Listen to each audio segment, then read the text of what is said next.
Hi there, Jeep owners. Today in your 2011 Jeep Patriot, we're going to be taking a look at and showing you how to install Blue Ox's base plate.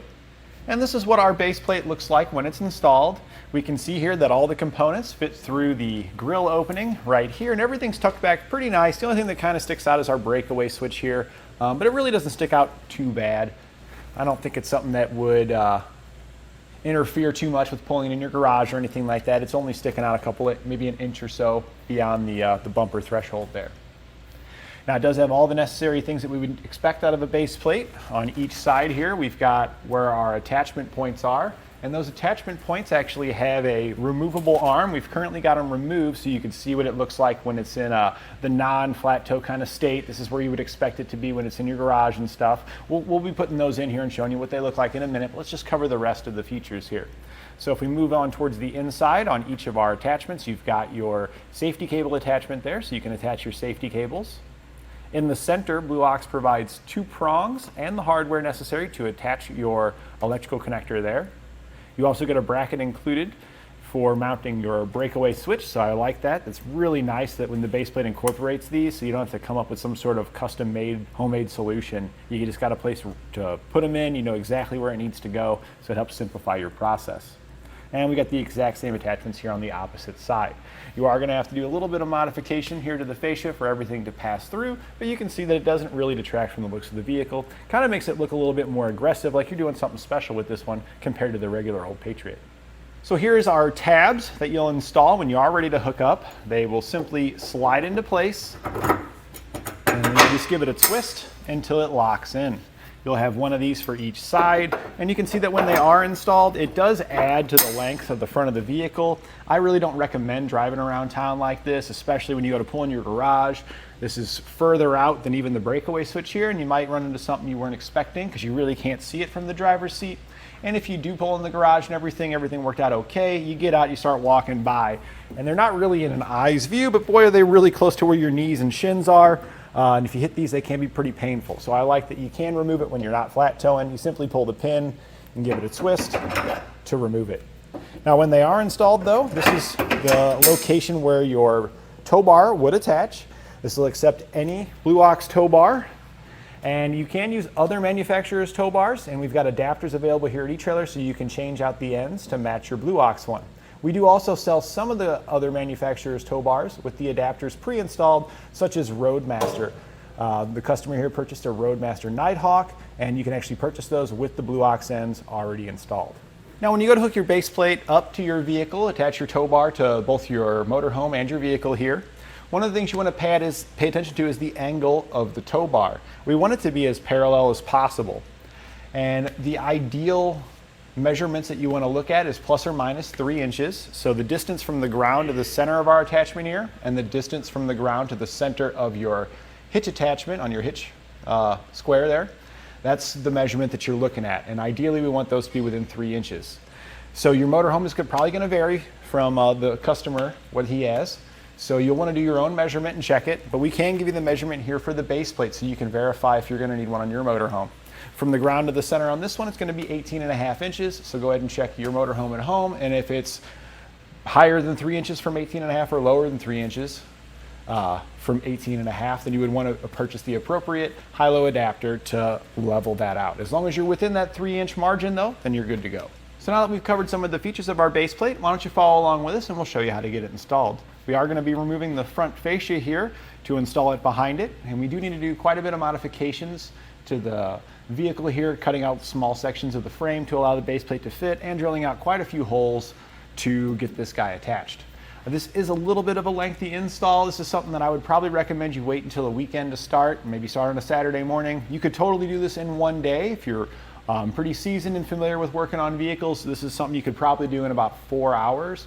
But if it's something that you're kind of new to, you really don't work on vehicles very often, this could easily be a 2-day job for you. So follow along with us. We'll show you how to do everything. Just take your time and be very careful when cutting because there's quite a bit of cutting involved to get this installed, and it is near some sensitive components. We'll be pointing that out and giving you suggestions on how to not damage anything during the process. We'll begin our installation here at the front of the vehicle. All the fasteners you see here across the top we're going to remove. The ones on the far outside on each side are going to have a hex head, and we're going to use a 10mm socket to remove these.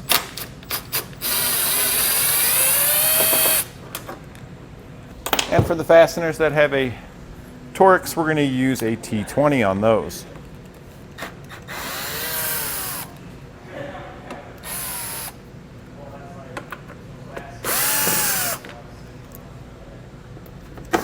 Next, we're going to move on to the wheel well here. This is the passenger side. You can see I did take the steering wheel and I turned it all the way to the left here, bringing the wheel in. Gives me more clearance here so I can fit my tool in here more easily. We're going to use a 7mm socket now to remove the fasteners that you see located there. After we get these three removed, there is another fastener that is located right here going straight up. So you have to peel this fender liner back. You can peel it back now, but I find it easier to peel back after we remove the lower fasteners. Then we'll peel it back and we can get to this one easier. So here's the fasteners underneath. They're just push pins. Once you remove those, that liner pulls back a lot easier. This style here, there's a little notch in them. If I turn it there, you can see the notch. To remove the pin, you'll want to remove the center first. So I usually start with a screwdriver just to get in the little notch, just to start it.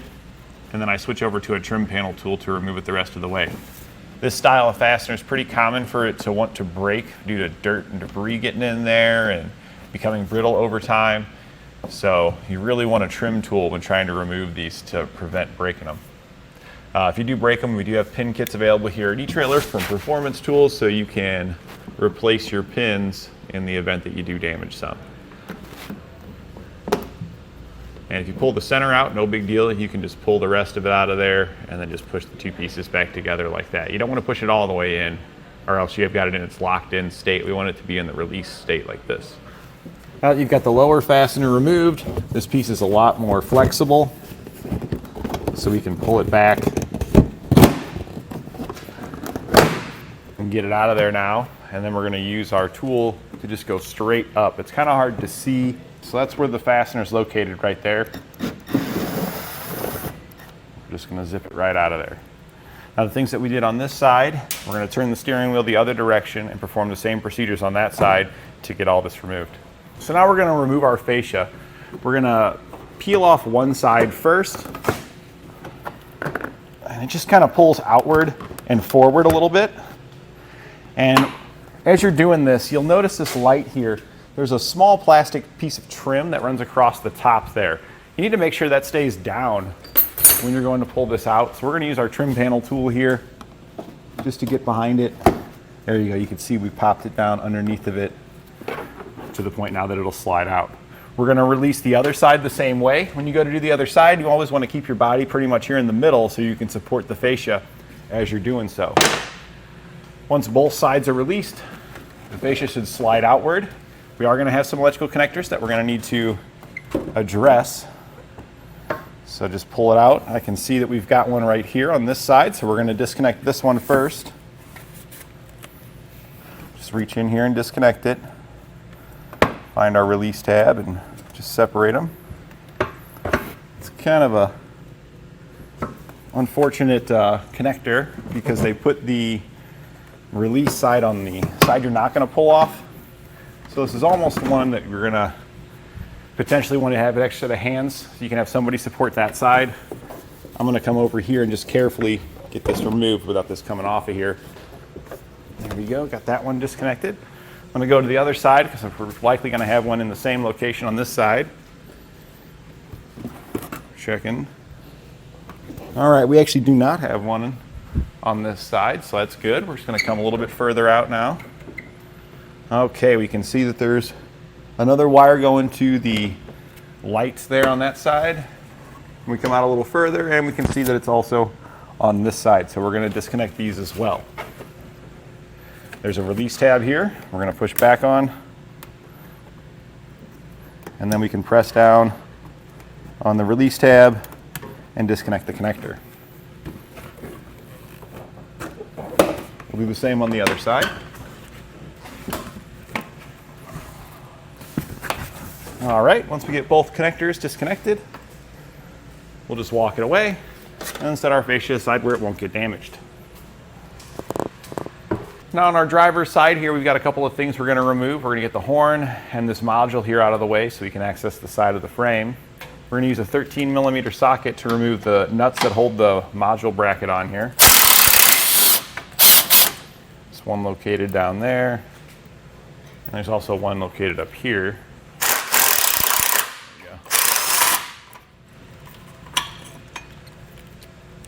After we get both of those removed, the assembly here, we're just going to kind of peel back out of the way like that for now. We can go ahead and disconnect the horn just so we can pull that back a little bit further.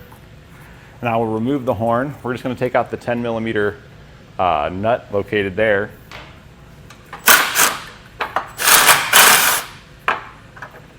Get that off of there. Set our horn aside as well. I'm going to grab a bungee cord to help pull that back out of the way, and we're also going to grab our trim panel tool and pop out all the clips for this wiring to get that out of the way as well. There's 2 clips and then the actual sensor on the end there. This is for our ambient temperature sensor. So you just want to get behind these clips with your trim tool, pop them out of there. When you're working over here by your AC condenser and radiator, you want to be careful. We don't want to poke any of those components.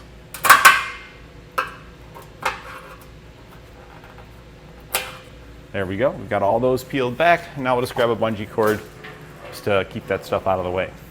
Next, we'll need to make some modifications to the vehicle so the base plate fits. We'll need to cut out notches that you see there. We're going to do that on each side.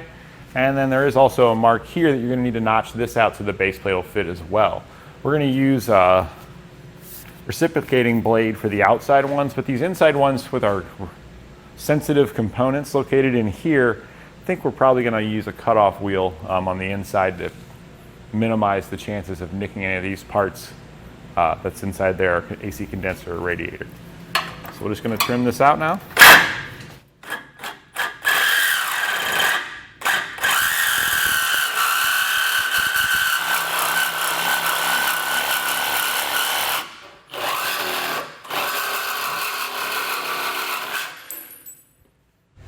Now we'll do the same thing on the other side now.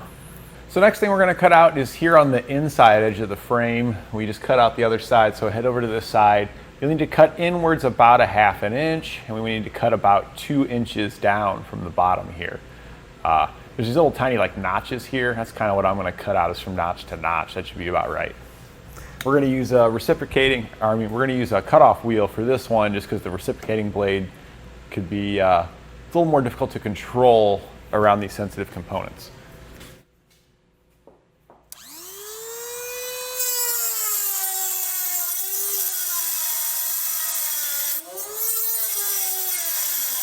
Next, we need to drill some access holes in the frame so we can feed our hardware in. So you'll see that this hole that's here in the frame where you've got the kind of the straight line indent into the circle line there. That's a good visual cue. We're about straight down from the headlight as well. We're going to put it up and towards the front from where that hole is. We're in this area here. We're going to do this on each side, and we're just going to drill it out. Just going to get that nut out of the way there. So next we want to go ahead and get our base plate into position. After we get it in there, we're going to put some clamps on it just to ensure that it stays in place where we've got it here, because we are going to have to drill out the holes and we don't want it to move. Now once you get it kind of slid up into position, it does seem to hold itself pretty well. It was a pretty snug fit. We actually had to use a rubber mallet to kind of tap it in there because it was so snug.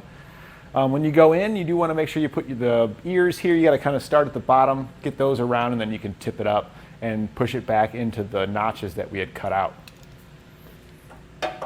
Once you got it all the way pushed back, just grab your clamps and slide them on there just to ensure it can't move on you. And we are pretty much ready to drill it out. I'm going to tap it up just a little bit because we're hanging down in the front. This is kind of the point where you want to just level it and center it. We know we're all the way back, but we're dipped down just a hair. So we can tip it up at this point now. You might have to use a rubber mallet just because it is pretty stiff. And what I'm kind of looking at is on the far edges, this here is touching against the surface. So we got a little gap over there.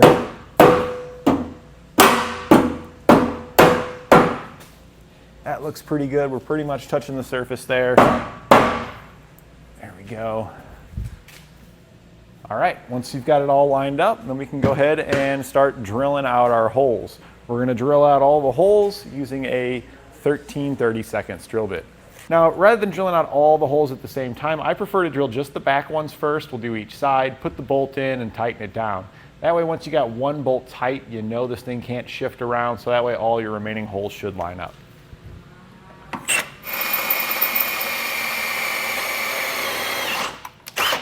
So now that we've got it drilled, we're going to grab our hardware and our handle nut and feed it in. You will want a lock washer and a bolt and some red Loctite. So there's the bolts we're going to use, 3/8 in size. Slide your lock washer on there. All the bolts that attach our base plate to our vehicle, we're going to put red Loctite on. It doesn't come in your kit, but you can get some here at eTrailer if you need some. Here's your handle nut. With all these handle nuts, what I recommend, I'm not going to use this one because I just put Loctite on it, but we're going to take a bolt from our kit and run it through each one of these handle nuts because it's not uncommon for there to be burrs and stuff inside of these, and you don't want it to hang up after you got it fed into place and you get things locked into position where you're in a weird situation. So run your bolts through all of these now to clean them up as well before we go to feed them in the vehicle. In order to attach this, I'm going to hold the nut up there so I can see that's the hole I want to be at. If we were to put it in place, about right there is where we want to come out the hole. So now I know it's going to come out, and then I usually put another bend in it, something like this, just as like a little handle to hold on to. So we're just going to feed that over into position, kind of looking in the hole at the same time to see when it lines up. I'm just a little bit off too, so we'll pull it back. I just need to bring it in just a little tiny bit. Sometimes you got to do that, put a little bend in there to help bring it in some. And there we go. We have grabbed, it's tightened down, hand tight anyway. We're going to go ahead and run that bolt down and then drill the other side out and run that bolt down as well. And now we know we can't move. All right, so that looks good there. We're going to head over to the other side, and once we get the other side run down, we're just going to drill out all the remaining bolts. It's going to use basically the same hardware on every one. You do get a spacer block in your kit that you can use as necessary. This side already has pre-welded spacers on the inside, but on the opposite side, if you have any kind of gap between the frame of the vehicle and your hole here on your base plate, you'll want to put the spacer there to take up that gap. On the other side, the spot that we have a gap, the only place is in this location right here, but on the other side.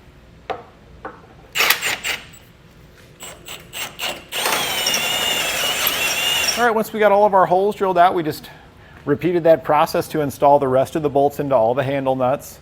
I did want to point out that you do get 2 different size bolts in your kit, so you do want to pay attention to the instructions, because like this one here is going to be a short bolt, but these ones are going to be the slightly longer ones up here. So just make sure you refer to your instructions so you know which location is supposed to get the slightly longer or shorter bolts. We can then go back now after we get them all run in and torque these to the specifications outlined in our instructions. We can now remove the excess from all the handle nuts that we've got. The easiest way I find to remove that is take your cutters and grab it where you want to cut it, and trying to squeeze the cutters with something this thick is going to be pretty difficult, but if you just give it a good squeeze so you're kind of holding it in place, and then grab the other end and just kind of rock it back and forth, and your cutters will glide right on through the thing as you're twisting it like this. Boom. We'll just do that for the remaining ones to get those all removed. We can now attach the permanent safety cables that are going to stay on the vehicle here. Both of these ends are going to slide onto the quick link here. The quick link just hangs onto the hook that's hanging down here. We're going to wrap it around the brace here at the bottom, so we're just pushing it through there, bringing it back down. You get quite a bit of excess here, so we're going to actually probably do another loop just because of how much excess that we've got, and we'll see what it looks like there. And yeah, this looks like this should work out for us. Yeah, there we go. And then we just tighten down the nut here on the quick link. We'll do the same thing over on the other side to get the cable installed over there. So at this point now we can reinstall the module and horn that we'd removed from over here. So let's see, looks like the horn's probably going to be the easier one to put back first.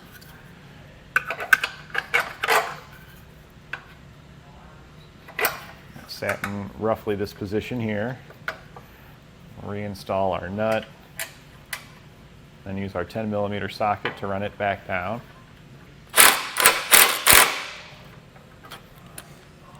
Then we'll reinstall the module back in its place.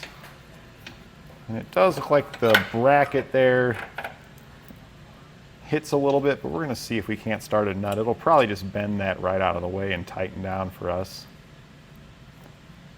So we'll get that started and then we'll see what it does there. Because we're just barely touching on the base plate, but I think it'll squeeze right behind it once we go to snug it up.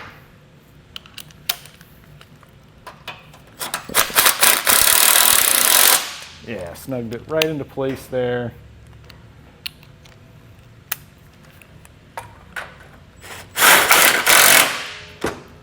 Get our upper bolt as well.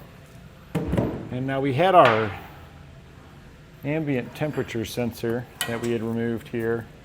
This one's going to go in a different location than where it was. You can plug the horn back in.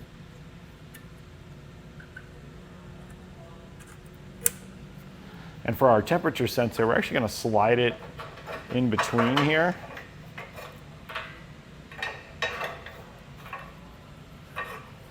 So it comes out the other side, just like that. And then I'm going to bring it around the top here just for temporary. We're actually going to drill a hole in the bottom and stick it into the bottom into a hole that we drill down there. So now we're going to drill a hole here in the bottom. We're going to use a 1/4-inch drill bit, and this is going to let us poke the temperature sensor back into a slot here.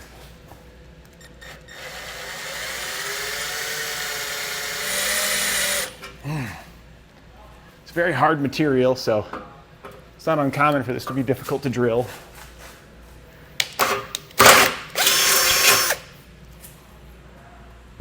Once your hole's drilled, we can bring that sensor back down and just poke it right into the hole there. And then we're going to install our breakaway switch mount as well, and that's just going to drill into the bottom also. You're going to get a self-tapping screw that'll thread in there. We're going to use a 13/64 drill bit to make our pilot hole for our self-tapping screw. And we're just going to position it about right here, right in between the wiring and where our connection will be there. So here's our bracket for our breakaway switch. We're just going to grab one of the holes, take your self-tapping screw, slide it through it, and then just run this up into the hole that we made on the bottom. We're going to use a 3/8 socket to do so.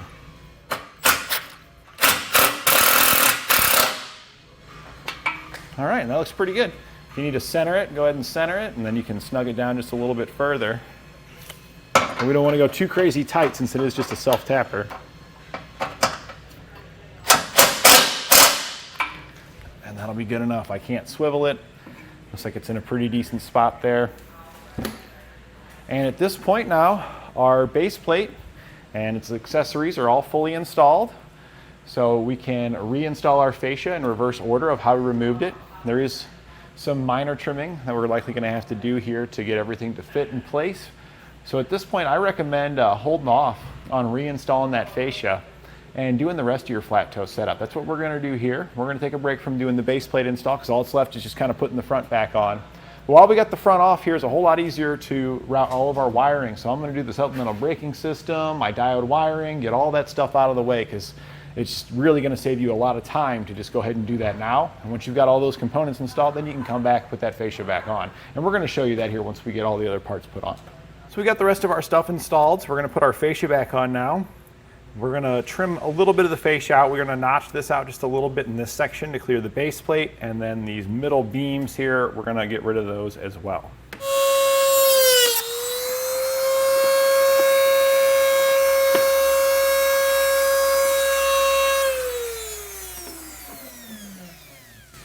And once you get it mostly cut, we can just peel the rest of it out of there. We're also going to take probably a file to this and clean it up because the wheel here does kind of melt the plastic just a little bit. So we're going to cut out the other side the same way, and then we'll trim out these middle pieces. All right, now we're just going to reinstall our fascia in reverse order of how I removed it. I do recommend an extra set of hands. It can really make a big difference in getting this to reinstall appropriately because you're going to have to check up, down, and below, making sure you're clearing all your pieces as you're trying to install this. All right, we got all of our fasteners and everything reinstalled. So after you've got everything hooked up and get all the rest of your flat toe components installed, you're ready to hook up and hit the road. And that completes our installation of Blue Ox's base plate on our 2011 Jeep Patriot.